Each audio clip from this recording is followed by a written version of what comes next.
Olá, que a paz do Mestre Jesus esteja conosco, por esse maravilhoso universo de Deus. Nós vamos continuar o nosso estudo do Livro dos Médiuns, nosso 7º encontro, né?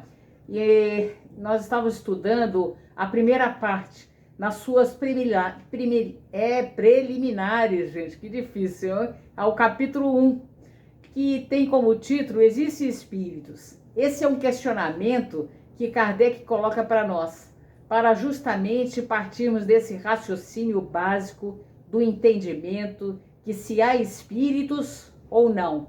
E como entendê-los para falar de mediunidade. Então estamos falando entre essas comunicações. Por isso, a necessidade de racionalizar do entendimento desses conceitos, né? Bom que Kardec começa esse capítulo levando para nós a questão do que se tem essa dúvida. A causa de quem duvida é a ignorância da verdadeira natureza dos espíritos, né? Porque essas pessoas que duvidam, né? Qual é a causa? É a ignorância da natureza, da verdadeira natureza do espírito. Porque nós, por diversos séculos, vários séculos, até milênios, estamos convivendo com os conceitos a respeito do espírito e da alma, como se fossem seres à parte da criação.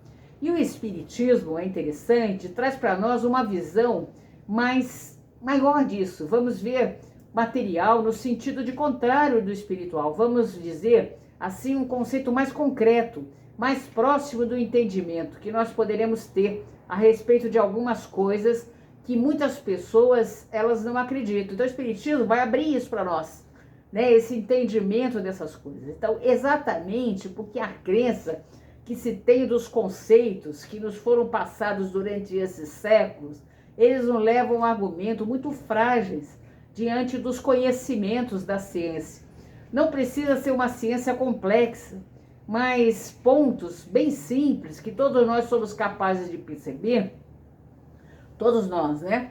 A incoerência desse ensinamento, né? Desse ensinamento ou de outro, da maneira como foram passados para nós.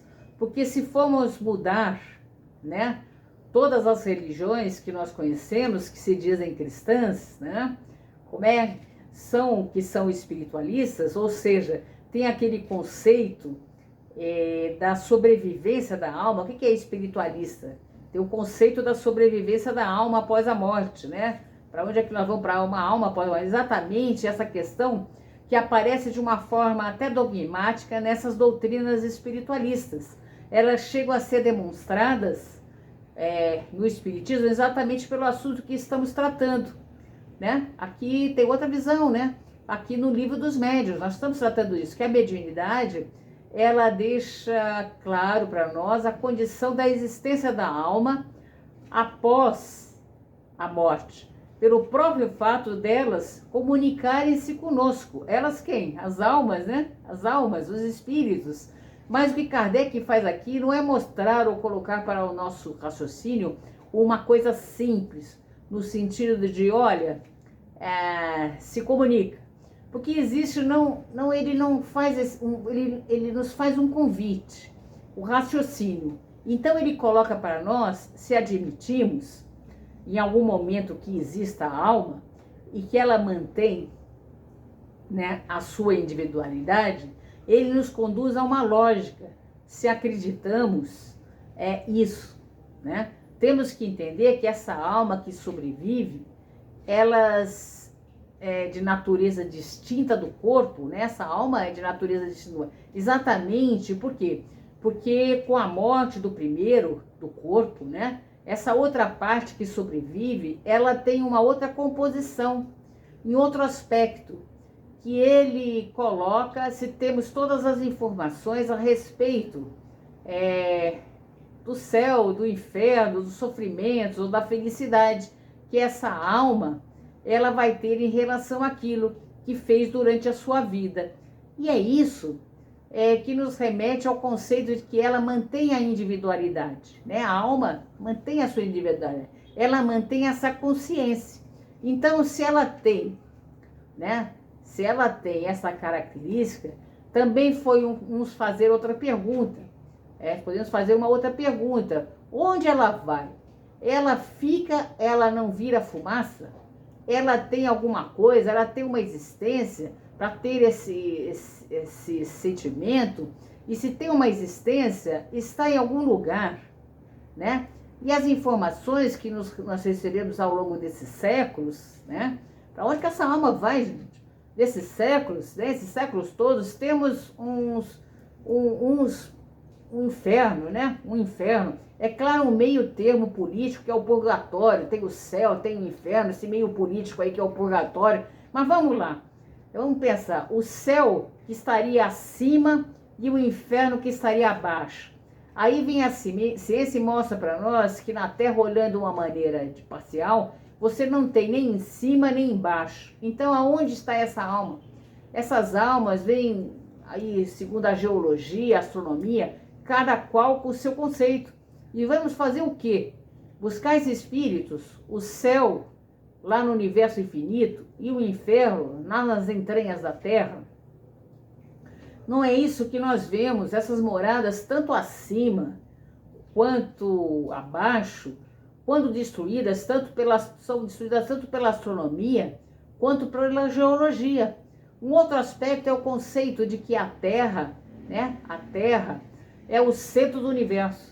Se formos pensar assim, Terra sendo o centro do universo, que toda aquela importância, a visão, né, a visão que temos da criação, aqui tudo é feito em função da Terra e daqueles que habitam. Quando a astronomia nos mostra hoje, né, a ciência, a astronomia nos mostra hoje, na infinidade dos mundos, e aí entra outro conceito. Entra outro conceito, não é não, gente? Importante, que são os mundos habitados. Mundos habitados, pluralidade dos mundos habitados. Então, nessa condição, o Espiritismo já não nos vem dar uma visão muito mais ampla para o entendimento, né? Ele vem dar essa visão, até um objetivo final a que essas almas devem atingir. Ele dá essa visão maior, colocando para nós aquela função do que eu faço aqui. O que eu faço aqui? As penas e recompensas, o céu e o inferno, como um fator limitador da doutrina espírita, mostra para nós que a possibilidade, né, de vida em outros planetas, né? Vida em outros planetas, pluralidade das existências, pluralidade dos mundos habitados, né? Justamente com o conceito da reencarnação. Mostra um destino muito mais nobre para essas almas. O Espiritismo mostra isso para gente, abre nossa mente, né? E aquela visão de que não fomos criados, já assim dessa maneira, achamos criados, todos simples e ignorantes, com a capacidade de chegar à perfeição por essas encarnações sucessivas, e aí você já começa a olhar para o espírito e para todas as figuras criadas por esses séculos, nesses conceitos religiosos, né? Que as coisas já ficaram mais palpáveis.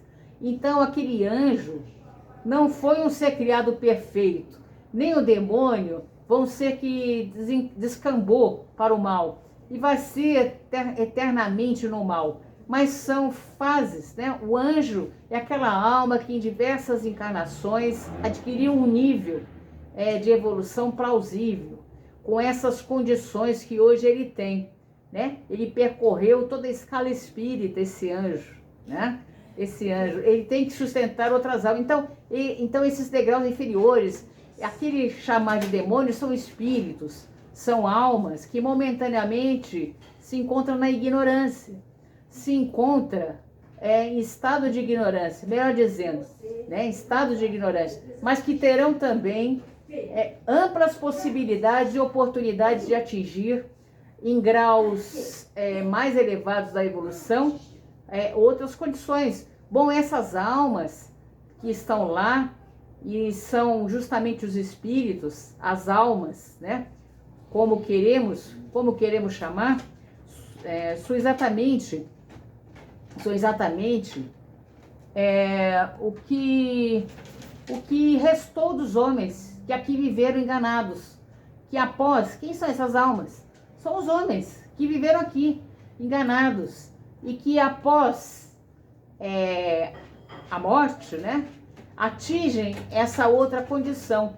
É muito mais nobre, né, gente? Eu não sei se vocês estão claros aí, que compreenderam, é muito mais nobre, é muito mais lógico essa condição que o Espiritismo apresenta e que nada tem de contradição com a ciência. Mostra em termos da descoberta das matérias, no caso das pessoas que não admitem a existência do espírito, fica sempre aquela dúvida de como eu vou conceber essa alma, né? Como eu vou conceber essa alma, esse espírito após a morte? O que viramos depois aquela